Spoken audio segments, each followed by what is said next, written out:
হাসনাত আব্দুল্লাহ ভাইকে গতকালকে ঢাকা বিশ্ববিদ্যালয় অনেক ভাইয়েরা তাকে আহত করার চেষ্টা করেছেন, আঘাত করেছেন। আমরা বলতে চাই যে হাসনাত আব্দুল্লাহর অবদানকে আপনারা ভুলে যাবেন না। এই সার্জিস আর হাসনাত আব্দুল্লাহ বুক টান টান করে জালেমের বিরুদ্ধে লড়াই করেছেন, কথা বলে ঠিক কিনা? এদের অবদান এত তাড়াতাড়ি ভুলে গেলে হবে না। তাহলে আমরা হব নিমুখারাম, কথা বলেন ঠিক কিনা? আমরা হব অকৃতজ্ঞ। খবরদার হাসনাত আব্দুল্লাহর দিকে বাঁকা চোখে তাকাবেন না। এই তরুণেরা আমাদেরকে লড়াই করা শিখিয়েছেন, এই তরুণেরা আমাদেরকে সাহস জুগিয়েছেন, কথা বলেন ঠিক কিনা? এই যুবকরা যতদিন জেগে থাকবে পথ হারাবে না বাংলাদেশ। এই যুবকদের হাতে আমাদের লাল সবুজের পতাকা নিরাপদে থাকবে, কথা বলে ঠিক কিনা? এই যুবকেরা আগামীর বাংলাদেশের নেতৃত্ব দেবে, কথা বলে ঠিক কিনা? হাসনাত আব্দুল্লাহর কথাগুলো ভালো লাগছে। বলে যতক্ষণ পর্যন্ত এই দেশের ওপর পর্যায়ে যারা ক্ষমতায় ছিল, যাদের ইশারায় জুলাই গণহত্যা চালানো হয়েছে, এদের বিচার না হওয়া পর্যন্ত আমরা শান্ত হব না। বিদায় ক্ষমতার লোভ দেখিয়ে লাভ নাই। হাসনাত আব্দুল্লাহ বলেছেন, অনেকে বলে আমি শত শত কোটি টাকা খেয়েছি, 1 টাকার দুর্নীতি যদি প্রমাণ করতে পারেন জীবনে কোনোদিন মিডিয়ার সামনে মুখ দেখাবো না। আল্লাহু আকবার বলে। সময়ের সাহসী সন্তান হাসনাত আব্দুল্লাহ আর সার্জিস আলম, কথা বলেন ঠিক কিনা? এই তরুণদের জন্য আমাদের দোয়া ভালোবাসা আছে না নাই? হ্যাঁ, এই জুলাইয়ের গণ অভ্যর্থনে সবচাইতে বড় ভূমিকা পালন করেছিলেন এই তরুণেরা। এই জন্য এদের সাথে খারাপ ব্যবহার করবেন না। ঢাকা বিশ্ববিদ্যালয়ে যে সমস্ত শিক্ষার্থী ভাইয়েরা তার সাথে বেয়াদবি করেছেন, আমরা বলবো আমাদের এই ভাইয়ের অবদান আপনারা ভুলে যাবেন না। আজকে বড় বড় কথা বলতেছেন, একটু সময় চিন্তা করেন যে কয়েক মাস আগে অবস্থাটা কেমন ছিল। এই জন্য লড়াই তো তখন করতে পারেননি। এখন এই তরুণ যুবকদের দিকে বাঁকা চোখে দেখাবেন না। এদের উপরে মাঝে মাঝে হামলা করা হয় পরিকল্পিতভাবে, কথা বলে ঠিক কিনা? এক শ্রেণীর মানুষ চায় এই তরুণেরা দুনিয়ার জমিন থেকে বিদায় হয়ে যাক। নানামুখী ষড়যন্ত্র তাদের বিরুদ্ধে চলমান। আমরা বলতে চাই, যারা বন্দুকের নলের সামনে বুক পেতে ধরে এদেরকে মরণের ভয় দেখায় লাভ নাই, কথা বলে ঠিক কিনা? এই হাসনাত আব্দুল্লাহ, সার্জিস আলম, এদেরকে হত্যা করার পরিকল্পনা যারা করে, বিভিন্ন জায়গায় অপমান করার চেষ্টা করে, তাদের গায়ে যারা হাত তোলার চেষ্টা করে, আমরা বলতে চাই এরা বন্দুকের নলের সামনে লড়াই করেছে, তোমাদের সামনেও লড়াই করবে। এরা মাথা নত করবে না। এরা হলো সময়ের সাহসী সন্তান। লিল্লাহে তাকবীর। আমার ভাইয়েরা, এই জন্য আমরা মিলেমিশে একটা নতুন বাংলাদেশ গড়তে চাই, যেই দেশে মারামারি থাকবে না, খুন ধর্ষণ টেন্ডারবাজি চাঁদাবাজি থাকবে না, কথা বলেন ঠিক কিনা? ক্ষমতার লোভে পইরা কেউ কাউকে হত্যা করবে না, এমন একটা সুন্দর বাংলাদেশ আমরা চাই, কথা বলেন ঠিক কিনা? সামনের দিকে যাই আমার ভাইয়েরা।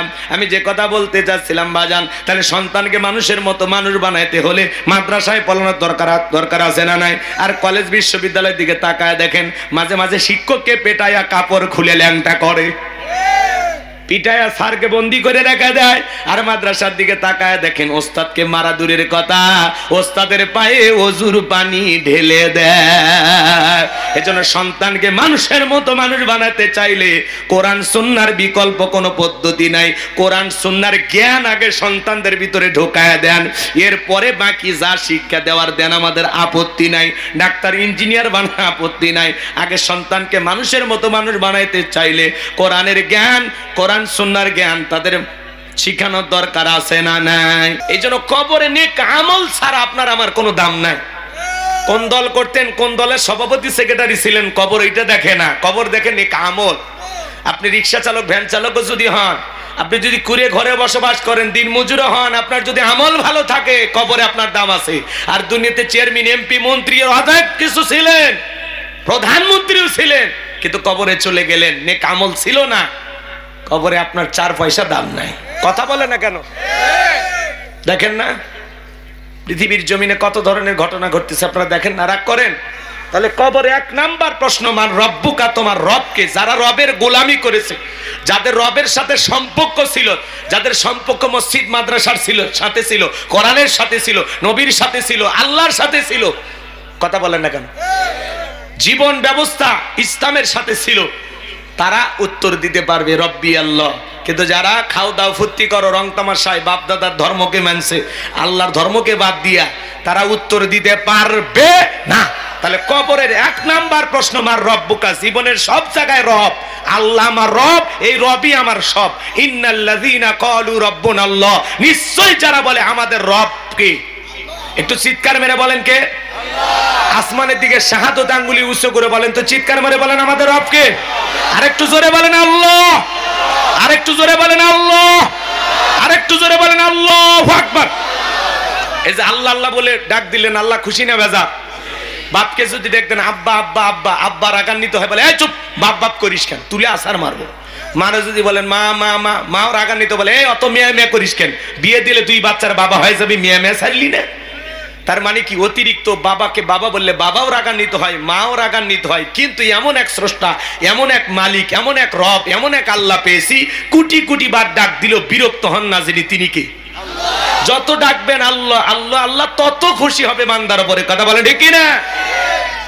কিন্তু আমরা আল্লাহকে ডাকি না। এই জন্য আল্লাহ বলেন ইন্নাল ইনসানা লিরাব্বিহি লাকানুদ, মানুষ বড় অকৃতজ্ঞ। ডাইরেক্ট বাংলা ভাষায় যাকে বলা হয় নিয়ামত হারাম। আল্লাহর দুনিয়ার এত নিয়ামত খায়, আল্লাহর শুকরিয়া আদায় করি না। খালি ফেসবুকে লিখি শ্বাস নিচ্ছে আলহামদুলিল্লাহ, সুস্থ আছি আলহামদুলিল্লাহ, কিন্তু জায়গা মতো নাই। কথা কয় না কে? রাগ করতেছেন আপনারা? তাহলে সব সময় জবানে জিকির হবে কার? সব সময় ইবাদত হবে কার? কারা কারা নেক আমল করে কবরে যেতে চান 2 হাত তুলে মালিককে দেখান। আল্লাহ আমাদের সবাইকে নেক আমল করা তৌফিক দান করুন। চিল্লা বলেন আমিন। আর একটু জোরে বলেন আমিন।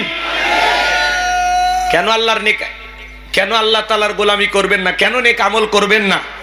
এত সুন্দর নাক, এত সুন্দর চোখ, এত সুন্দর ঠোঁট, এত সুন্দর চেহারা কে দিয়েছে? কে দিয়েছে? লাকাদ খলাকনাল ইনসানা ফি আহসানি তাকওয়িম, বান্দারে বড় সুন্দর আকৃতি দিয়া, সুন্দরতম গঠন দিয়া আমি আল্লাহ আপন কুদরতের হাত দিয়ে তোদের সৃষ্টি করেছি। বলেন সুবহানাল্লাহ। আল্লাহর সৃষ্টি কখনো অসুন্দর হতে পারে না।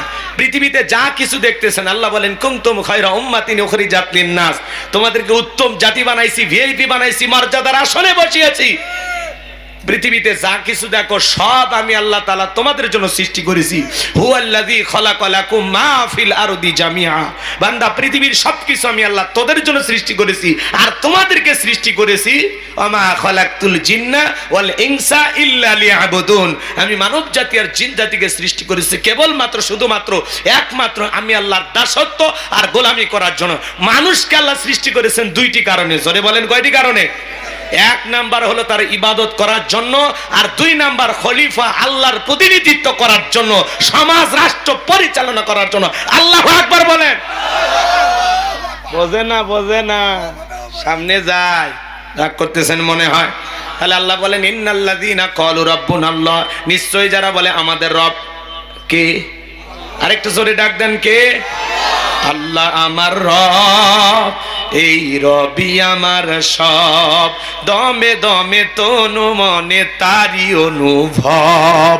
আল্লাহ আমার রব, এই রবি আমার সব, তোমার দুনিয়াতে আমি যেদিকে তাকাই অথই নিয়ামতে ডুবে আসি যে সবাই।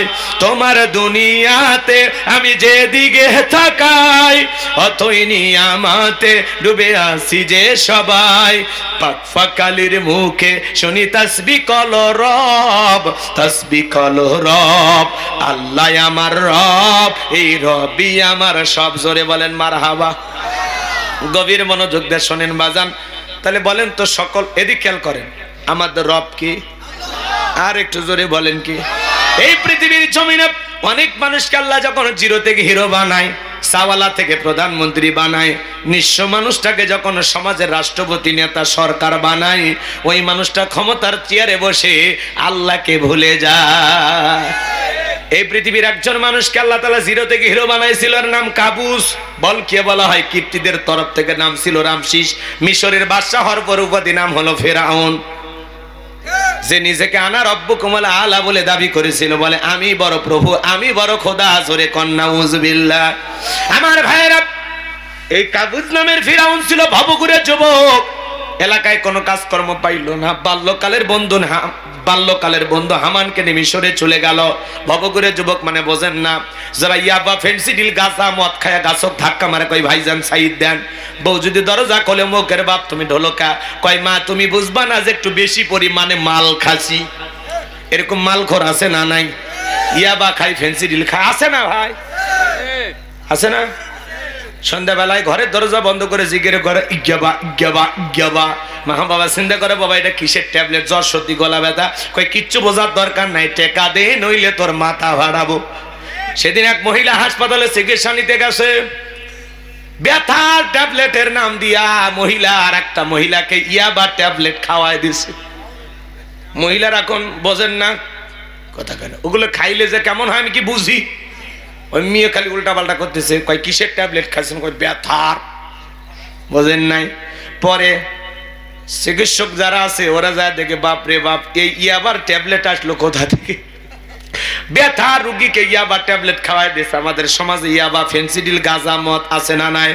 যারা সমাজে নিশাদ্রব্য পান করে সমাজের মানুষ তাদেরকে পুরস্কার দেয়। কথা বলেন না কেন? যারা নিশাদ্রব্য পান করে, ইয়াবা, ফেন্সিডিল, গাঁজা, মদ খায়, সমাজের মানুষ ভালো চোখে দেখে না, টোকাই বলে। কি বলে? টোকায় টোকায়। যারা নিশাদ্রব্য পান করে চেহারা দেখে বোঝাই যায় এটা খায়। কথা কয় না, এ কথা বোঝেন নাই? এই জন্য যুবক, ওই ইয়াবা, ফেন্সিডিল, গাঁজা, মদ খাইয়া ওই টাকা নষ্ট না করে ওই টাকা জমাইয়া প্রত্যেক মাসে বউকে একটা 3 পিস কিনে দাও। 12 মাসে 12টা দিতে পারলে কিছু না পাও, অন্তত 12টা বাসর রাত পাইবা। কথা কন? টাকা নষ্ট করে লাভ নাই, টাকাটা জমায় রাখো। আল্লাহ যেন যুব সমাজকে সমস্ত নেশা দ্রব্য থেকে বেঁচে থাকার তৌফিক দান করুন। যেই মুখে মা সেই মুখে মাদককে না বলুন। কথা বলে ঠিক কিনা? নেশা দ্রব্য পান করা জায়েজ না হারাম? তাহলে হারাম আমরা ছেড়ে দেব না ধরবো? হারামকে বর্জন করব। কার ভালোবাসা? কার ভালোবাসা পাওয়ার জন্য? আল্লাহ যেন আমাদের হেদায়েত দান করেন। জোরে বলেন আমিন। সকল ধরনের নেশা দ্রব্য আজ থেকে পান করব না। কোন কোন যুবক আছে হাত তোলো তো দেখি। মাদক দ্রব্য পান করা যাবে? নেশা দ্রব্য পান করা যাবে? মাদককে না বলুন। আজ থেকে মাদক খাবো না ইনশাআল্লাহ। মাদক মুক্ত সমাজ আমরা গড়ে তুলবো। আল্লাহ পাক আমাদের সবাইকে আমল করার তৌফিক দান করুন। চিল্লা বলুন আমিন। সম্মানিত ভাইরা আমার, আমি লম্বা করব না, সংক্ষিপ্ত কথা বলে দিয়ে যায়। এই ভবঘুরে যুবক কাবুস নামের ফিরাউন চলে গেল। সর্বপ্রথম মিশরের তরমুজের খেতে লেবারি করলো। কিছুদিন পরে বলে এটা আর ভালো লাগে না, মিশরের সরকারি গোরস্থানের দারোয়ান লাগবে। চতুর্দিক দিয়ে ঢোল পেটা খবর দেওয়া হয়েছে। হাজার হাজার মানুষের লাইনের মধ্যে দাঁড়ায় গেছে। ওই কাবুস নামের ফিরাউন ইন্টারভিউ দেওয়ার জন্য লাইনের মধ্যে দাঁড়ায় গেছে। একে একে যখন ফিরাউনের ইন্টারভিউ দেওয়ার পালা, তখন ডেকে বলে, বাদশাহ, বুক ভরা আশা নিয়ে ভিন দেশ থেকে আপনার দেশে এসেছি। আমি যতটুকু জানি আপনার চাইতে ভালো মানুষ মিশরের জমিনে আর কেউ নাই। দয়া করে যদি চাকরিটা দেন, সারা জীবন আপনার প্রতি কৃতজ্ঞ থাকবো। এমন ভাবে কথাগুলো উপস্থাপন করেছেন, বাদশার মায়া লেগে গেল। কথা আছে, দুষ্ট লোকের মিষ্টি কথা। এইবার বাদশা ডেকে বলে, ইন্টারভিউ বন্ধ করো। এই কাবুস নামের ছেলেটাকে মিশরের সরকারি গোরস্থানের দারোয়ানের চাকরিতে নিয়োগ দেওয়া হলো। এইবার চাকরি পাওয়ার পরে ফিরাউন চিন্তা করে, বাদশা মাসে মাসে বেতন দেবে, ঠিক আছে, কিন্তু ওই বেতন দিয়ে চলবে না, আমার সাইট আলাদা ইনকাম করা দরকার।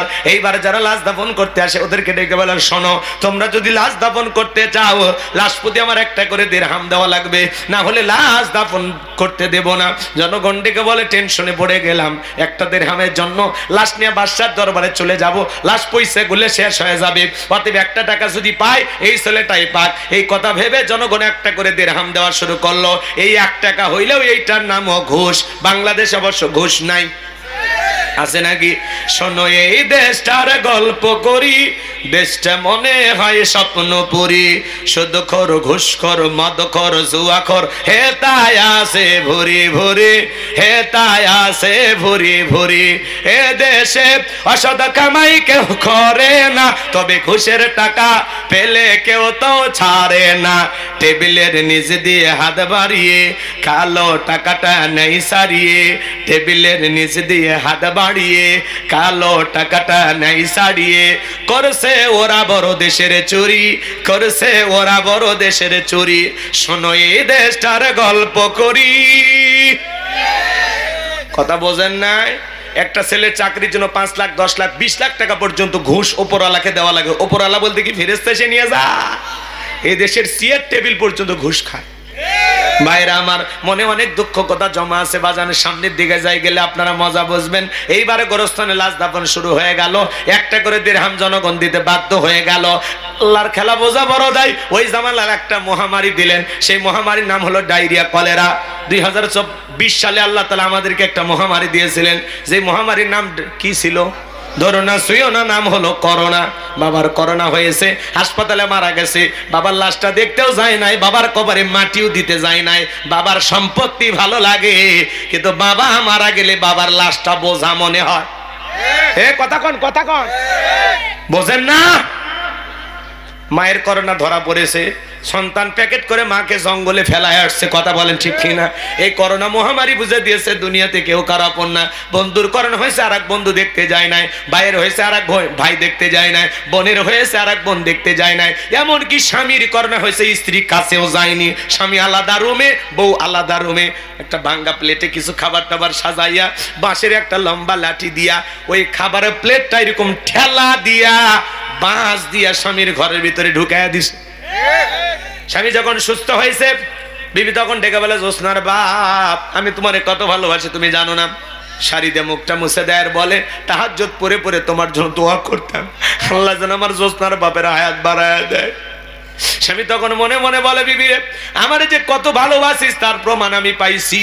যখন আমি অসুস্থ ছিলাম, মনে মনে ভাবতেই নেই বুঝে জানালা খুলে দুটা গল্প করবি, এই বুঝি দরজা খুলে আমার সাথে দেখা করে দুটা কথা বলবি। মনটা ছটফট করতো। মোবাইলে তোর ছবি ছিল, দেখতাম আর চুমা খাইতাম। আমি তোরে ভালোবাসতাম, কিন্তু তুই আমারে ভালোবাসিস না। আমারে যদি কত ভালোবাসিস তার প্রমাণ আমি পাইছি। আমি যখন করোনা রোগী ছিলাম, তখন আমারে তুই বাঁশ দিয়া খাওয়াইছিস। কথা কর। এজন্য করোনা মহামারী বুঝে দিয়েছে দুনিয়াতে কেউ কারো আপন না। বউ বাচ্চার জন্য এত কিছু করতেছেন, আপনি মনে কি করেন আপনি মারা গেলে আপনার পরিবার চলবে না? দুর্মিয়া ভুল ধারণা। আপনি মারা গেলেও সব আপন গতিতে চলবে। এই দুনিয়াতে কারো জন্য কোনো কিছু থেমে থাকে না, সব চলবে, খালি আপনি থাকবেন না। এজন্য আসুন দুনিয়াকে না, আখিরাতকে টার্গেট করি। কথা কাটাকা দুনিয়ার লোভ লালসা, আখিরাতের চাহিদাটাকে পূরণ করি। নেক আমল দিয়া আমলের অ্যাকাউন্টটা ভারী করি। আল্লাহ যেন বুঝ দান করেন, জোরে বলেন না আমিন। এইবার ভাইয়েরা আমার, হাজার হাজার মানুষ মারা যায়, গোরস্থান লাশ দাফন হয়, আর একটা করে দিরহাম ফেরাউনের পকেটে ওঠে। ওই সময় হাজার হাজার মানুষ মহামারীতে মারা গেল। এত পরিমাণে টাকা পয়সা বাজান, টাকা রাখারই কোনো জায়গা নাই। বাদশার দরবারে চলে আসলো, বাদশাহ আমার কাছে টাকা পয়সা হয়ে গেছে, আমি একটু গরিব দুঃখী মানুষের সেবা করতে চাই। এইবার বাদশাহ ডেকে বলে, বাবা এ তো ভালো উদ্যোগ, ঠিক আছে যাও টাকা পয়সা নিয়ে আসো। টাকা পয়সা নিয়ে আসা হলো, রাজ্যের ভিতরে ঢোল পেটা দেওয়া হলো। তোমরা যারা গরিব দুঃখী আসো, খাজনা পরিশোধ করতে পারো না, দুঃখী মানুষ খাইতে পারে না, বাদশার দরবারে চলে আসো, গোরস্থানে দারোয়ান তোমাদের খাজনা পরিশোধ করে দেবে। এইবার হাজার হাজার মানুষ লাইন দিয়েছে বাজান, গোরস্থানের দারোয়ান সেই ঘুষ খাওয়া টাকা, টাকা কিন্তু জনগণের। কিসের? জনগণের। খালি সিস্টেমে দেয়, আর আমরা মনে করি এরাই মনে হয় দিল। হ্যাঁ ওরাই দেয় টাকা, ওর বাপের। কথা কন না কে? আমাদের গাইবান্ধার আঞ্চলিক ভাষা একটা কথা আছে, মাছের তেল দিয়ে মাছ ভাজে। বোঝেন নাই? টাকা কার? ভালো করে বোঝার চেষ্টা করবেন বাজান। এই সমস্ত জনগণের খাজনা পরিশোধ হয়ে গেল। গরিব দুঃখী মানুষগুলো যায় আর বলে, হারে রাজ্যের বাদশা যদি এই ব্যক্তি না হইয়া গোরস্থানের ছেলেটা হইতো, না জানি আমাদের কপাল খুলে যেত। নির্বাচনের আগে একটু জনসেবামূলক কাজ করার দরকার আছে না নাই? আমার এলাকায় এক নেতা কাঁচা রাস্তা, মাটি রাস্তা, বোঝেন তো, ওই মাটি রাস্তার ভিতরে ইট পাটতেছে। মানুষজন বলে, বাবা এখনো তো নেতা হও না, ইট পাটতেছো, ব্যাপারটা কি? বলে, বৃষ্টি হওয়ার পরে আপনাদের ছেলে মেয়ে স্কুলে যাইতে পারে না, আপনারা হাটে বাজারে যাইতে পারেন না, আপনাদের দুঃখের কথা মনে হলে মাঝে মাঝে রাতে আমার ঘুম আসে না। আপাতত 2 গাড়ি ইট পাড়িয়া দিয়ে গেলাম, আর ভবিষ্যতে আমার মার্কায় সিল মেরা যদি একবার নেতা বানাই দিতে পারো, আমার 1 নাম্বার টার্গেট কাঁচা রাস্তা পাকা করে দেব। এই স্লোগান দিয়া জনগণ যখন বিশ্বাস করে ভরসা করে নেতার মার্কায় সিল মেরে নেতা মেনে দেয়, নেতা তখন এলাকায় থাকে না, ঢাকা শহরে বান্ধবী নিয়ে ঘুমায়। কথা বলেন। নির্বাচনের মার্কা থাকে যে কয়দিন নেতার আনা গোনা, সেই দিন অলিতে গলিতে নেতার ছবি এবং সশরীরে নেতাকেও পাওয়া যায়। যেখানে সেখানে বৈশা চা খায়, রাস্তার ভিক্ষুক মহিলাকে 500 টাকা 1000 টাকা দিয়ে বলে, আপনার চেহারার মাঝে আমি আমার মাকে খুঁজে পাই। কথা কন। ওরা তো নেতা না, একটা অভিনেতা। দেখেন একজন ছিল কথা বলার আগে কান্দা দিত, বারবার বললাম ম্যাডাম পদত্যাগ করেন। আল্লাহ বলে, কিসের পদত্যাগ? এরা যে অন্যায় অপরাধ করেছে, শুধু পদত্যাগ না, আমি আল্লাহ এদেরকে দেশ ত্যাগ করতে বাধ্য করব। আল্লাহ ধরে ধরে না, আল্লাহ ধরা বড় কঠিন। ইন্না বাতশা রাব্বিকা লাশাদীদ, আল্লাহর পাকড়াও বড় কঠিন। আল্লাহ যেদিন ধরবে মামু বাড়ি দিল্লি গিয়ে পড়বে। কথা বলেন ঠিক কি না? 45 মিনিট সময় পাইছিল, 16 বছরের ক্ষমতার সিয়ার তুই পালিয়ে গেছে। আছে আছে, বড় বড় কথা বলতে পালাবো না, হারাবো না, আছে ভাই আছে, সেই পালিয়েই গেছে। মাঝে মাঝে কল রেকর্ড ফাঁস হয়, বলে আমি দেশের কাছে আছি, চট করে ঢুকবো। ঢুকবেনই তো বের হলেন কেন? মমতাময়ী প্রধানমন্ত্রী বলা হতো, আপনার কোটি কোটি অনুসারী সবার মায়া মহব্বত ভুলে কিভাবে এভাবে চলে গেলেন? আপনার মায়া দয়া ছিল না? এ কথা কন নাকি আপনারা? ঈশ্বর চাচাকে বলা হয় স্বৈরাচার শাসক। ঈশ্বর চাচা ক্ষমতার থেকে পদত্যাগ করে জেলে গেছে, দেশ সারেরই বাপের বেটা। তার নেতা কর্মীরা কোনো ক্ষতি হয়নি। কথা বলেন ঠিক কিনা? দেশ নেত্রী বেগম খালেদা যে জেল খেটেছেন, অসুস্থ হয়ে দেশে পড়েছিলেন, দেশ ছাড়েনি বাপের বেটি। কাতারের আমির বিমান, এই দিক কাতারের আমির বিমান দেশে, সেই প্লেনে উঠে আল্লাহর বান্দি রাজকীয় ভাবে বিদেশে গেছে চিকিৎসা নেওয়ার জন্য। মারাবা কন, কয়েকদিনের চিকিৎসায় বেগম খালেদা জি এখন একাই হাঁটে, একাই হাঁটে, হাঁটতে পারে। মারাবা কন। তাহলে একজন যায় রাজকীয় ভাবে, আর একজন যায় পালিয়ে। কথা কন। আবার বড় বড় কথা না, বলে আমি দেশে আসবো। আসবেন, ঠিক আছে আসেন। যাওয়ার আগে বলছিলেন, তাহলে আসার আগে বলা লাগবে কেন? যেই দিক দিয়ে মন চায় আসেন। আমরা জানি না মেয়ে মানুষ কতদিন বাইরে থাকবে, আমাদের মায়া দয়া আছে, আপনি আসেন। এই দেশ আপনার স্বামীর, এই দেশ আপনার বাবার। কথা কন ঠিক কি না? ববু আইবা তুমি আইবা গো, সেই দিন আইসা বুবু ক্ষমতা পাইবা না। এ যুবক চলবে? দুই হাত তুলে বলো চলবে। লিল্লাহে তাকবীর। ববু আইবা তুমি আইবা গো, সেই দিন আইসা বুবু ক্ষমতা পাইবা না। খোঁজ নাই বুবু কাদের কাকার, অবস্থা খারাপ দরবেশ বাবার, হাউ নাঙ্কেল এখন সামনে আসে না। নেতা কর্মী সব জেলের ভিতর, আমি হাসি ডরের ওপর, কখন জানি আসে গ্রেফতারি পরোয়ানা। বুবু আইবা তুমি আইবা গো, সেই দিন আইসা বুবু চিয়ার পাইবা না। ক্ষমতার চেয়ার থেকে নামা সহজ, কিন্তু এই চেয়ারে ওঠা কঠিন। 16 বছর লাগছে চেয়ার ছাড়তে। কথা কন। আর আমরা সিদ্ধান্ত নেব আগামীতে আর যাই হোক কোন নারীকে এই দেশের প্রধানমন্ত্রী বানাবো না। আগামীতে বাংলাদেশের পুরুষ হবে প্রধানমন্ত্রী। কারা কারা আছেন হাত তুলে দেখান। লিল্লাহে তাকবীর, লিল্লাহে তাকবীর। হ্যাঁ, নারীদের দেখার দিন শেষ। আগামীতে পুরুষের বাংলাদেশ।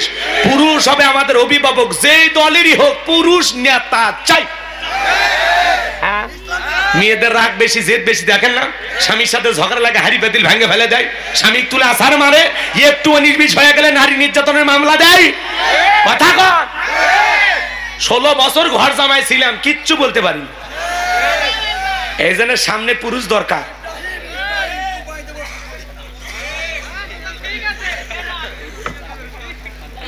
পানি ঠান্ডা হয়ে গেছে। চলবে চলবে না কি? ঘুম ছাড়ছে তো? চলেন বাজান, অনেক কথা বলার আছে, এই জন্য যার তার কথা বিশ্বাস করা যাবে না। ওই জন্য আগে বললাম, মার্কা থাকে যে কয়দিন, নেতার আনা গোনা সে কয়দিন, নির্বাচনের ওই কয়দিন যেভাবে এলাকায় চুষে বেড়ায়, অলি গলি পাওয়া যায়, বাকি 5 বছর পাস করার পরে ওইভাবে যদি এলাকা ঘুরে বেড়াইতো, নেতার ভোট চাওয়া লাগতো না। নেতার মার্কায় সিল মেরে প্রত্যেক বছর মানুষ নেতা বানাইতো। কিন্তু ভোটের সময় কাছে আসে আর পাস। কথা কন না কে? বোঝেন নে? ভোটের আগে রাস্তার ভিক্ষুক ফকির মিসকিন সবাইকে চাপে ধরে, ইমোশনাল ডায়লগ দেয়। কিন্তু নির্বাচিত হওয়ার পরে নেতা কোট টাই স্যুট পরে দামি গাড়ি নিয়ে এলাকা আসে, 5 গাড়ি নিয়ে। নেতার কাছে যায়, যদি কেউ একটু টাচ করে, এই জানিস বেটা এই কোটের দাম কত? না ফাজিল, এই সিঙ্গাপুর থেকে নিয়ে এসেছি, 5,32,200 টাকা। কথা কয় না কে? তখন জনগণ টাচ করবে, দেয় না টাচ। আর নির্বাচনের আগে রাস্তার ভিক্ষুক নাই, গরিব নাই, দুঃখী নাই, সবাইকে চাপে ধরে। মানুষ কয় যে মানব দরদি নেতা, সাক্ষাৎ উমরের ছোট ভাই। কথা কয় না কেন? এগুলো হলো সব আবেগ। আবেগ রাগ করেন। সামনের দিকে যে আমার ভাইয়েরা, এজন্য ওদেরকে সেনা বড় দায়। ওরা নানান ধরনের ভেষ ধারণ করবে নির্বাচনের আগে, ওদের ভেষ দেখে ভোলা যাবে না। আর আমাদেরও দোষ আছে, নির্বাচনের আগে 500 টাকা 1000 টাকার বিনিময়ে আমরা ভোটটা বিক্রি করে দিই। এমন মুসলমান আছে না নাই? আমার এক নানি ছিল, নির্বাচনের পরে আমি এলাকায় গেছি, আমারে বলে নানা দোয়া করিস। কেন? কই এক রাতে 4200 টাকা কামান। কেমনি ভাইলি নানি? বলে যে নির্বাচনের আগের রাত, যেটাকে বলা হয় কালো রাত, ওই রাতে আমার দরজা এসে নক করে, নানি বাড়িতে আসিস? বলে হ্যাঁ আসি। কয় আমি অমুক মার্কার লোক, 500 টাকা দিলাম, ভোটটা আমারে দিবি। এই কথা বলে যত মার্কার লোক আসছে, নানা কারো মন বেজার করিনি, 2 দিন পরে কবরে যাব, কার মনে দুঃখ দিব? সকালবেলা গুইনে দেখি 4200 টাকা কামায়।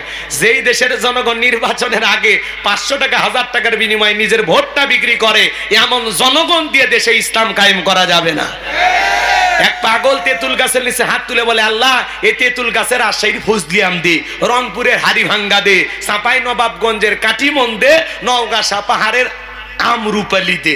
আল্লাহ তখন বলে, পাগল রে, চোখটা খুলে দেখ কোন গাছের নিচে দোয়া ধরেছিস। তেঁতুল গাছের নিচে দাঁড়াইয়া কিয়ামত পর্যন্ত আম চাইলে যেমন পাওয়া যাবে না, নির্বাচনের আগে নিজেকে বিক্রি করে 1 প্যাকেট বিড়ির কাছেও বিক্রি করে এমন জনগণ দিয়ে দেশে ইসলাম কায়েম করা যাবে না। উমরের মতো শাসক পাওয়া যাবে না। কথা বলে ঠিক কিনা? তালুকদার বংশের মতো যদি কলিজা বড় হয়, হাতটা তুলে কি ওয়াদা দিতে পারবে নির্বাচনকে কেন্দ্র করে কোনোদিন চা বিড়ি পান সিগারেট খাবে না? হাত তুলে দেখান। কি ওয়াদা ঠিক থাকবে? মাঝে মাঝে হাত তোলে নি যারা ভোট বিক্রি করে,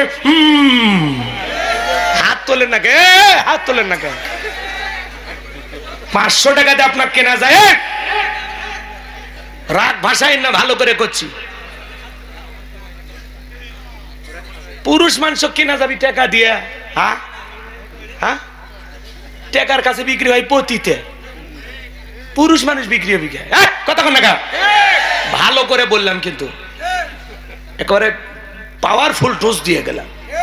তারপরে যদি কাজ না হয়, কি আপনি 1 কাপ চা খাই আপনি স্লোগান দেন, বল্টু ভাইয়ের চরিত্র ফুলের মতো পবিত্র, নামাজ পড়ে 1 ওয়াক্ত, গাঁজা খাই 5 ওয়াক্ত, ঘুম চুরিতে পাকা ভক্ত, শয়তানের 1 নাম্বার ভক্ত, হুজুরের জন্য খুবই শক্ত, চুষে খাই গরিবের রক্ত। পোস্টারে লেখা আছে গরিবের বন্ধু, ভোট দিয়ে দেখেন গরিবের কয় নাম্বার শত্রু। একটা বয়স্ক ভাতার কাঠ নিবের গেলে 2-1000 খায়। এরা বলে নেতা। নির্বাচনের আগে সাইকেল কেনার টাকা নাই, হুন্ডা কেনার টাকা নাই, কয়েক বছর পরে গাড়ি নিয়ে ঘরে, ঝিনাইদহে বাড়ি, ঢাকাত বাড়ি, সিঙ্গাপুরে বাড়ি, টাকা কি জিব্রাইল দেয়?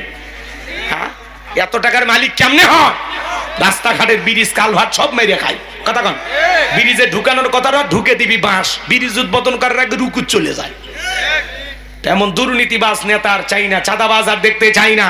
নতুন বাংলাদেশ করতে চাই, যেই দেশে চাঁদাবাজ থাকবে না, দুর্নীতিবাজ থাকবে না, টেন্ডারবাজি চাঁদাবাজি থাকবে না, খুন ধর্ষণ থাকবে না। নতুন দেশের জনগণ চুষে খাইয়া শেষ করে ফেলে দিয়েছে, লুটে পুটে সব খাস। চলেন সামনের দিকে, আরো কিছু গুমর ফাঁস করে দেব। রাগ করেন নাকি আপনারা? তাহলে ভালো হয়ে যান। ভালো হতে পয়সা লাগে না, সৎ যোগ্য মানুষকে আগামীতে সমাজের নেতা বানাইতে হবে। কি কথা কন না, কালকালে মোষ আর ভুঁড়ি দেখে ভুলে যাই না। সৎ যোগ্য নামাজি নেককার আমানতদার আল্লাহওয়ালা যে হবে মসজিদের ইমাম, সে হবে সমাজের নেতা। কথা কন, খবরদার পরিবর্তন হয়ে যান। সৎ মানুষ পাইলে যাবেন সামনে, সৎ মানুষ নাই আপনিও নাই। কথা কয় না কে? কথা ঠিক আছে? চলবি বাজান, চলবি। এগুলো নাকি দোয়া করবো? চলবে। তাহলে তাকবীর দেন, লিল্লাহে তাকবীর। এইবার বাজান গো আমার, মিশরে একজন মন্ত্রী মারা গেল, নির্বাচন শুরু হয়ে গেল। আগে তো জনগণের মন কাইরা নিয়েছে, সবাই মিলে একসাথে ভোট দিয়া ওই গোরস্তানের কাবুজ নামের ফেরাউনকে মিশরের মন্ত্রী বানায় দিল। আল্লাহর খেলা বোঝা বড় দায়। বার্ধক্যজনিত কারণে মিশরের বাদশাও মারা গেল। এইবার ফেরাউন সমস্ত জনগণ আর নেতাদেরকে ডেকে বলে, তোমরাই বলো দেশের বাদশাহ হবে কে? বাদশাহ ছাড়া তো দেশ চালানো যায় না। এইবার জনগণ ডেকে বলে, আপনাকে অনেক আগে আমাদের চেনা জানা হয়ে গেছে, আপনি যদি আমাদের বাদশাহ হয়ে যান কারো কোনো আপত্তি থাকবে না। জনগণ সমর্থন দিল। যখন নেতা কর্মীর সমর্থন দিতে বাধ্য হইল, তখন এইবার সবাই মিলে যখন সমর্থন দিল, ওই কাবুজ নামের ফেরাউন মন্ত্রী হয়ে গেল মিশরের বাদশাহ। বাদশাহ হওয়ার পরে হামানকে ডেকে বলে, টাকা হামান এই দিকে আয়। হামানের মাথায় কোনো চুল ছিল না, সাদেমান নাই, বাম পাল্লট পুরো মাথা ছিল ভারতের দমদম এয়ারপোর্ট। হামানকে ডেকে বলে, হামান আজ থেকে তুই হবি মন্ত্রী, আমি হব দেশের বাদশাহ, দুইজন মিলে দেশটা পরিচালনা করব। এইবার ফেরাউন ক্ষমতার চেয়ারে বসার পরে রাতের বেলা যখন ঘুমের মধ্যে যায়, আজে বাজে স্বপ্ন দেখে ঘুম থেকে লাফায়লা পরে ওঠে। নেতা ক্ষমতা পাইছে ঠিকই, কিন্তু চোখে ঘুম আসে না। বোঝেন বোঝেন, ঘুম কি আল্লাহর দেয়া নিয়ামত। গরিব রিক্সা চালায়, ভ্যান চালায়, বউকে কোলে নিয়ে ঘুমায়। আর ধনী দাও করিলের সম্পর্ক 4টা ঘুমের ট্যাবলেট খায়, এরপরে রাত 2টার দিকে চোখ খুলে তাকায় থাকে। আর গরিব রেল স্টেশনে মাথার তলে ইট দিয়ে ঘুমায়, নাকের দাগ কি ট্রাকের ইঞ্জিল ফেল আছে না, আছে না? রাগ কইরেন না, রাগ কইরেন না। গরিবকে আল্লাহ 2টা স্পেশাল নিয়ামত দিয়েছে, এটা হলো ঘুম আর একটা খাওয়া রুচি। কথা কয় না? ধনীর সামনে অনেক খাবার, আপেল আঙ্গুর কমলা বেদানা গরু খাইছি সব, কয় না খাওয়া যাবে না, ডায়াবেটিস শরীর। কথা কয় না? কেনার টাকা আছে কিন্তু খাওয়ার রুচি না। আল্লাহ খাবার সীমিত করে দিছে। আর গরিব তাকায় বলে খাওয়া বলে যাবি না, একবার খালি আমার দিয়ে দেখ, অটো মানে ধান ভাঙ্গা অটো মেশিনের মতো সব খায় ফেলে দেবো। কথা কন ঠিক কিনা? গরিবের খাওয়ার রুচি আছে, কেনার টাকা নাই। ধনীর কেনার টাকা আছে, খাওয়ার রুচি নাই। গরিবের বিছানাপত্র দামি নাই কিন্তু ঘুম আছে, আর ধনীর বিছানাপত্র দামি আছে, লাখ টাকার খাট আছে কিন্তু চোখে ঘুম নাই। তাহলে আল্লাহর কাছে খুশি না বেজার? তাহলে একটু জোরে বলেন আলহামদুলিল্লাহ। ফেরাউনের চোখে ঘুম নাই, আজে বাজে স্বপ্ন দেখে লাফালাফি। তার দরবারে জ্যোতিষী ছিল 400। এই 400 জ্যোতিষীর লিডারের নাম হলো দবিরা, বয়স হলো 320 বছর। ডাইকা বলে, দবিরা রে এই দিকে আয়। কেন জানি রাতের বেলা আজে বাজে স্বপ্ন দেখে ঘুমায় উঠি, আমি কিছুই যেন বুঝতে পারতেছি না, আমার জন্য কি হয়ে গেছে। তাড়াতাড়ি করে গবেষণা করে দেখো কেন আমি উল্টা পাল্টা স্বপ্ন দেখি। এইবার দবিরা গবেষণা করে বলতেছে, নেতা যদিও আপনি ছিলেন ভবঘুরে যুবক, তরমুজের খেতে লেবার, গোরস্থানের দারোয়ান, এরপরে মন্ত্রী, বর্তমান রানিং বাদশা, আঙ্গুল ফইলা কলার গাছ, কিন্তু আপনার ভবিষ্যৎ জীবন বড় অন্ধকার। আগামী 3 মাসের মধ্যে বনি ইসরাইল সম্প্রদায়ের ভিতরে একটা মুসা নামের ছেলে জন্মগ্রহণ করবে। ওই মুসার কারণে রাজত্ব পাওয়ার ক্ষমতা কোনো কিছু থাকবে না। নেতারে এমনকি আপনার জীবন যাওয়ার সম্ভাবনাও দেখা যায়। এই কথা শোনার পরে ফেরাউনের মাথা ঠান্ডা না গরম? যদি বলতো মুসা আসবে খানকা বানায় বসে বসে জিকির করবে, তাহলে মাথা গরম করতো না। আজও পৃথিবীর জমিনে তাকায় দেখেন, যারা খানকানে বসে থাকে হু হু জিকির করে, লাফালাফি করে, পানির ভিতরে জ্বললে বাতি, ঝড় বাতাসেও নেবে না। ল্যাংটা বাবার মুড়ি ধইলে নামাজ রোজা লাগে না। যেই বিশ্বাস বলবে নামাজ রোজা লাগে না, ওইটা পীর না, টাটকা শয়তান। এই ভণ্ডামি আছে না নাই সমাজে? যারা মাজার নিয়ে পড়ে আছে, ভণ্ডামি করে, উল্টা পাল্লা জিকির করে, লাফালাফি করে, নারী পুরুষ একত্রে হয় গান গায়, এসেকের আগুন আছে না, আছে না? বলবো না, আছে না ভাই? মহিলারা, মহিলা পর্যন্ত ওরস্বরী বেজা গান গায়, তালা কইলা দে বাসা ভাই, আমি পাগল দিওয়ানা হয়েছি, মুর্শিদেরই প্রেমে পড়েছি। আছে না? না, মহিলা মানুষ পীরের দরবারে যায়, ঢুকি তবলা বাজায়, লাফায় আর গান গায়, বাবা আমি তোমায় ভালোবাসি গো বাবা, তোমার চরণ চুমিতে বাবা, তোমার কাছে আসি গো বাবা, আমি তোমায় ভালোবাসি। যেই মহিলা স্বামীকে বাদ দিয়ে পীরের ফাটা পায়ে চুমা খায়, ওই নারীর চরিত্রে ঠিক নাই। অধিকাংশ বিধবা অসহায় নারীরা মাজারে যায়। এ কথা কয় না কে? ভালো হয়ে যা, ভালো হয়ে যা। মাজারে গেলে আল্লাহ পাওয়া যায়? হ্যাঁ, ঘরে নামাজ পড়ে আল্লাহরে ডাক দে, পাগলি এ ছেলে, আরে ধরেন তো, ধরেন তো। 12টার আগে উঠবেন না। ওই সিরিয়ালের লোক এখন আছে নাকি? ওদেরকে তো সাইড করে দিছি, একজন উঠবেন না, কাউর উঠতে দেবেন না, টাইনে বসায় দেবেন। থাকবে দেন, লিল্লাহে থাকবে।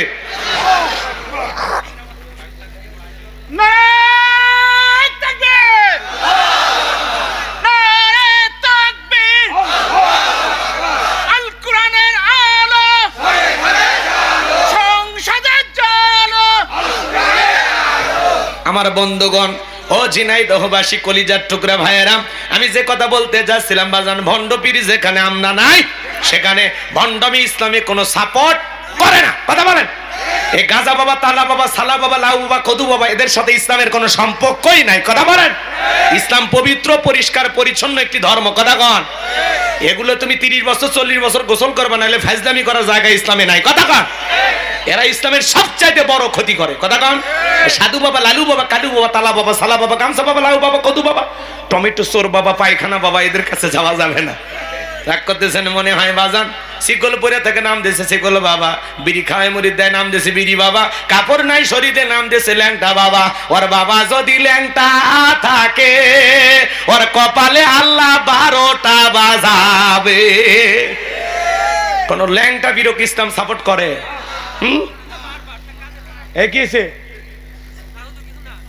কিছু কইবা না, চুপচাপ থাকো, বেশি কথা বলে মাথা গরম হয়ে যাবে। কথা আমার ভাইরা চলেন সামনের দিকে যায়, তার এদিক খেয়াল করেন। যারা ভণ্ডামি করে দুনিয়ার জমিনে খানকা নেমাজ আনে বসে থাকে ওদেরকে কেউ টার্গেট করে না। যারা আল্লাহর জমিনে আল্লাহর দ্বীনকে প্রতিষ্ঠিত করতে চায়, কোরআনের সমাজ ব্যবস্থা কায়েম করতে চায়, আল্লাহর বিধান দিয়ে জমিনটা পরিচালনা করতে চায়, তাদেরকে টার্গেট করে করে জেলখানায় ঢোকানো হয়।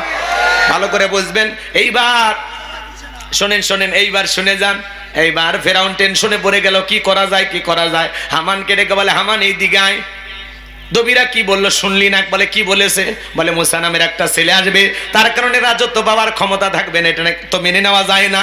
দবিরা ডেকে বলে, নেতা টেনশন নিবার কোনো কারণ নাই, মাইট ইজ রাইট, জোরজার মুল্লুক, তার পাওয়ার রাজত্ব ক্ষমতা যার হাতে সে সমাজ রাষ্ট্রে যা বলবে তাই হবে। বলে কি করতে চাস? বলে মিশরের ক্ষমতা যেহেতু আমাদের হাতে, আমরা পরিষ্কারভাবে একটা কথা ঘোষণা করতে চাই, যত ছেলে সন্তান জন্মগ্রহণ করবে সবাইকে জবাই করে করে দুনিয়ার বুক থেকে বিদায় করে দেব, তাহলে আপনার শত্রু মুসার আগমন ঘটবে না। ফেরাউন ডেকে বলে, হামান রে আসলেই তোর মাথায় বুদ্ধি আছে, তবে শোন, ছেলেগুলোকে জবাই করবি, মেয়েগুলোকে জবাই করবি না, কারণ ছেলেদের মধ্যে আমার শত্রু আছে, মেয়েদের মধ্যে কোনো শত্রু নাই। তার মানে সরে হলো মানুষ ভালো, মোবাইল নিয়ে গেল, সিম কার্ড খুলে দিয়ে গেল। কথা বলে ঠিক কে দা? এইবার ছেলে সন্তান হইলে ধরে আর জবাই করে, এমনও ঘটনা পাওয়া যায় বাজান, পেট চিরে সন্তানটাকে জবাই করে। কথা বলে ঠিক কে দা? আমার ভাইয়েরা এইভাবে হাজার হাজার সন্তান জবাই করতে লাগলো। মুসা মাত্র একজন, আর জালেমেরা হাজার হাজার জবাই করে। তিনটা বর্ণনা পাওয়া যায়, কেউ বলেছেন 20,000, কেউ বলেছেন 24,000, কেউ বলেছেন 80,000। এইবার 3 মাস অতিবাহিত হয়ে যাওয়ার পরে দবিরাকে বলে, দবিরা ভাগ্য গবেষণা করে দেখ আমার পথের রেখাটা মুসা মূল্য না বাঁচলো। দবিরা ভাগ্য গবেষণা করে বলে, নেতা যদিও বনি ইসরাইল মায়ের বুক খালি কইরা হাজার হাজার সন্তান জবাই করে দুনিয়ার জমিন থেকে বিদায় করে দিয়েছেন, কিন্তু আপনার পথের কাটা মুসা এখনো মরে নাই, মরে নাই, মায়ের কোলে জীবিত আছে, সুস্থ আছে, কিন্তু কোন বাড়িতে কোথায় আছে এইটা বলার ক্ষমতা আমাদের নাই। বলুন আল্লাহু আকবার। ওয়ামাকারু ওয়ামাকারাল্লাহ ওয়াল্লাহু খায়রুল মাকিরিন। খেলা কার? আল্লাহ চাই মুসারে বাঁচাইতে, আর ফেরাউন চাই মারতে। পার 14 গোষ্ঠী এক জায়গা হয়ে একটা পশম ছিঁড়তে পারবে? পারবে না বাজান গো আমার। এইবার ফেরাউন রাগান্বিত হয়ে সেনাবাহিনীদেরকে ডেকে বলে, যাও এলাকায় তল্লাশি চালাও, চিরুনি অভিযান চালাও, যে জায়গায় মুসারে পাইবা ধরবার জবাই করবা, এতদিন মারে তো আসলটাই মারতে পারো নাই, যাও চতুর্দিকে ছড়িয়ে পড়ো। একদল সেনাবাহিনী মুসা নবীর বাড়ির দিকে রওনা করেছে। মুসা নবীর বড় বোন নাম তার মারিয়ম, ডেকে বলে, মা ওই যে ফেরাউনের সেনাবাহিনী দেখা যায় মা, আর বুঝি ভাইকে বাঁচানো গেল না, ভাইকে তুমি কই লুকিয়ে রাখবা? মুসা নবীর মা সন্তানকে নিয়ে এদিক সেদিক দৌড়ায়, কে যেন এলহামের মাধ্যমে আওয়াজ দেয়, বলে মুসারমা চুলার ভিতরে তোমার ছেলেটাকে ফেলায়া দাও, কথা দিলাম গো তোমার ছেলেকে আবার তোমার কোলে ফেরাইয়া দেব।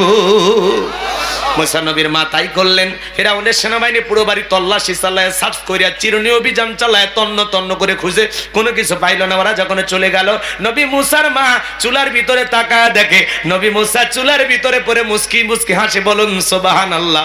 সন্তানটাকে কোলের মধ্যে নিলেন, গালে মুখে চুমা খায়, আবারও কে জানো গাইবি আওয়াজ দে, বলে মুসার মা আর কতদিন জালেম ধরবে লুকিয়ে রাখবা? সিন্ধুক একটা বানায়া দরিয়ার বুকে ভাসায়া দাও, কথা দিলাম গো তোমার সন্তানটাকে তোমার কোলে ফেরায় দেব। জোরে বলেন মারহাবা। সন্তানের প্রতি মায়ের দরদ ভালোবাসা আছে নাই?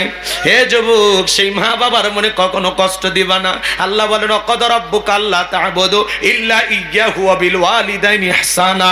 আমার ইবাদত করো, আমার গোলামি করো, খবরদার খবরদার আমার ইবাদতের সাথে কাউকে শরীক করো না। আমার ইবাদতের পরে তোমাদের দায়িত্ব হলো মাতা পিতার খেদমত করা, তাদের সাথে উত্তম আচরণ করা। ও ঝিনাইদহবাসী, হে তরুণ যুবকেরা, তোমাদের পায়ে হাত দিয়ে অনুরোধ করে যায়, খবরদার খবরদার মা বাবার মনে কষ্ট দিও না। যে মা 10 মাস 10 দিন গর্ভে তাই দিয়েছে, প্রসবের যাতনা সহ্য করেছে, জন্মের তোর সময় ছোট্ট বালতি দিয়ে 1 বালতির মতো রক্ত ঢেলে ফেলে দিয়েছে, কত মা সন্তানটাকে দুনিয়ার মুখ দেখাই দিকে নিজে দুনিয়ার থেকে বিদায় হয়ে যায়। সেই মা বাবার মনে কখনো কষ্ট দেওয়া যাবে না। যে বাবা মাতার ঘাম পায়ে ফেলে রিক্সা ভ্যান চালায়া বাড়ি ঘর জায়গা জমি সব দিল, তোমারে আমারে মাদ্রাসায় পড়ালো, স্কুল কলেজে পড়াইলো, বিশ্ববিদ্যালয়ে পড়াইলো, খবরদার রে যুবক, সেই বাবা আমার মনে কখনো কষ্ট দিও না। তুমি তোমার মা বাবার সাথে যে আচরণ করবা, তোমার সন্তানও তোমার সাথে সে আচরণ করবে। আজকে কে কে আসো গো, হাতটা তুলে ওয়াদা দাও জীবনে কোনোদিন মা বাবার মনে কষ্ট দিবা না। 2টা হাত তুলে আল্লাহকে দেখাও। আল্লাহ বলেন কুল্লাহুমা কওলান কারীমা, পিতামাতার সাথে সম্মানসূচক আচরণ করো, খবরদার তাদের মনে ব্যথা দিও না, নম্র ভদ্র হয়ে সুন্দর আচরণ করো। একটা প্রধানমন্ত্রী রাষ্ট্রপতি তার সাথে যেরকম ব্যবহার করবা, তার সাথে বেশি আদব কায়দা নিয়ে মা বাবার সাথে কথা বলবা। আল্লাহ রাসূল বলেছেন ওমা জান্নাতুকা ওয়া নারুকা, তোমার পিতামাতাই তোমার বেহেশত, তোমার পিতামাতাই তোমার দোজখ। যুবক রে, সেই মা বাবার মনে কষ্ট দিয়া দোজখের নিজের নামটা লেখায়ও না। পিতামাতার মন খুশি রাইকা তাদের দোয়া নিয়া নামটা জান্নাতের ঠিকানায় লিখে নাও। যে সন্তান রাগান্বিত হয়ে মা বাবাকে বাড়ি থেকে তাড়ায়া দেয়, মা বাবাকে বৃদ্ধাশ্রমে তাড়াইয়া দেয়, পাঠাইয়া দেয়, যেই সন্তান মা বাবাকে বাড়ি থেকে তাড়াইয়া দেয়, বৃদ্ধাশ্রমে পাঠাইয়া দেয়, ও মা বাবাকে তাড়াইয়া দেয় নাই, নিজের ভাগ্য থেকে জান্নাতকে তাড়িয়ে দিয়েছে। এই পৃথিবীর সবচাইতে বড় পীর হলো মা বাবা। আমি হুজুর পানিতে দোয়া করলে কবুল হইতেও পারে, না হইতে পারে, কিন্তু তোমার মা বাবা যদি বিসমিল্লাহ বলে পানিতে ফু দেয়, কিছু না বইলাও যদি ফু দেয়, আমি হুজুরের চাইতে ওই পানি বেশি কাজ করবে।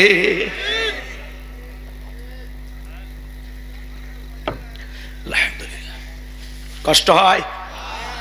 তুমি তোমার মা বাবাকে যদি ব্যথা দাও, তোমার সন্তানও ব্যথা দেবে। তাদেরকে তুমি খাইতে দিলে তোমার সন্তানও তোমারে খাইতে দিবে। তাদেরকে তুমি আলাদা করে না খাইতে দিলে তোমার সন্তানও তাই করবে। ভাই, পিতা মাতার ওয়াজ করলেও 2 ঘন্টা করা যায়, ওইদিকে যাওয়ার কোনো সুযোগ। জ্ঞানী লোকের জন্য অল্পই যথেষ্ট, তাই না বাজার? মা বাবার মনে কখনো ব্যথা দিব না। পিতা মাতা অনেক বড় নিয়ামত, আমাদের বটবৃক্ষ। যারা মা বাবা হারায় ওরা ব্যথাটা বোঝে। কথা বলেন। এই যে আমি বাসায় যাব, বউ তাকায় থাকবে হাতে স্বামীর কি আছে, শ্বশুর শাশুড়ি তাকায় থাকবে হাতে কি আছে, কিন্তু মা বাবা চেহারাটার দিকে তাকায় থাকে, আমার সন্তানটা কেমন, কিছু খাইছে কিনা। কথা বলেন। যতবার ফোনে কথা বলি, মা বাহিরে আসি দোয়া করেন, বলে বাবা খাইছো নাকি, খাইছো নাকি, খবর নেই। কথা কয় নাকি? আর বউ বাচ্চা ফোন দিয়ে বলবে হাদিয়া ঠিকঠাক দিছে, পাইছো, টাকা পাইছো। কথা কয় না খে? ওদের খালি টাকার ধান্দা। হ্যাঁ, আমার বিকাশে টাকা নাই, টাকা পাঠায় দাও। আমার মোবাইলে রিচার্জ নাই, রিচার্জ পাঠায় দাও। সন্তান এটা লিখবে, ওইটা লিখবে, সারাদিন খালি পায় না। কথা কয় না? কথা কয় না? কসমেটিক ফুরিয়ে গেছে, এটা দাও, ওইটা দাও, এইটা দাও, ওইটা দাও। চাহিদা পূরণ করতে করতে আমাদের জীবন যৌবন সব শেষ। তা আমাদের মন পাওয়া যাবে না। খালি একবার যদি বলেন এটা হবে না, কোনটা দিছো শান্তি মতো, প্রত্যেকটা নিতে ঝগড়া করা লাগছে। তোমাকে আমি চিনি না, তোমার সাথে বিয়ে, আমার জীবনটা শেষ হয়ে গেছে। হাইরে কান্দন আর অভিনয় রে ভাই। পরে পরে ওদেরকে একটু পরে সাইজ করবো, রাগ করতেছেন? মহিলাদের একটু হওয়ার দরকার আছে না? না, সামনের দিকে যায়। যুবকদেরকে একটু নাড়া দেওয়া লাগবে, ওদেরকে সাইজ করা দরকার আছে না? না, সামনের দিকে যায়। আমার ভাইরা কথা মনোযোগ দিয়ে শুনবেন বাজান। এইবার মুসা নবীর মা টেনশনে পড়ে গেল, সিন্দুক পাবে কোথায়। সকালবেলা কে যেন ডাইকা বলে মিস্ত্রি লাগবে। মা, আমি একজন মিস্ত্রি। মুসা নবীর মা ডেকে বলে, কে গো মিস্ত্রি, তুমি এদিকে আসো, কি বানাইতে পারো বলো। মিস্ত্রি ডেকে বলে, মা আপনি যদি মনে করেন এমন একটা সিন্দুক আপনার দরকার, যে সিন্ধুকের ভিতরে আপনার সন্তানকে তুলে দরিয়ার বুকে ভাসায় দিবেন, আপনি চাইলে আমি এরকম সিন্ধুক বানায় দিতে পারি। মুসা নবীর মাটিকে বলে, মিস্ত্রি তুমি তোমার মনের কথা বলেছো, এরকম একটা সিন্ধুক কি তোমার দরকার। মিস্ত্রি ডেকে বলে, মা ভিতর থেকে একটু পানি নিয়ে আসেন, যন্ত্রপাতি আছে ধার দেওয়ার জন্য, পানি লাগতে পারে, এবার না হলেও চলবে। এইবার মুসা নবীর মা ভিতর থেকে পানি নিয়ে এসে তাকায়া দেখে মিস্ত্রি সুন্দর একটা সিন্দুক বানায়া দাঁড়িয়ে আছে। জোরে বলেন মারহাবা। সিন্দুকটা হাতের মধ্যে দিয়ে মিস্ত্রি দৌড়ায়, পিছন থেকে ডেকে বলে, মিস্ত্রি লোহার পয়সাকে নিবা না, কাঠের পয়সাকে নিবা না, তোমার পারিশ্রমিকের দামটা কি নিবা না। মিস্ত্রি ডেকে বলে, মা যারা বিপদে পড়ে আমি তাদের উপকার করি, বিনিময়ে টাকা পয়সা গ্রহণ করি না। মুসা নবীর মা ডেকে বলে, মিস্ত্রি এই বিপদের দিনে এত বড় উপকার করলা, টাকা পয়সা কিছুই নিলা না, অন্তত তোমার নামটা চলে যাও, মাঝে মাঝে তোমার কথা মনে হলে আল্লাহর কাছে তোমার জন্য দোয়া করব। মিস্ত্রি বলে, মা আমি দুনিয়ার সাধারণ কোনো মিস্ত্রি না, আমি আল্লাহর ফেরেশতা, আমার নাম হলো জিবরাইল।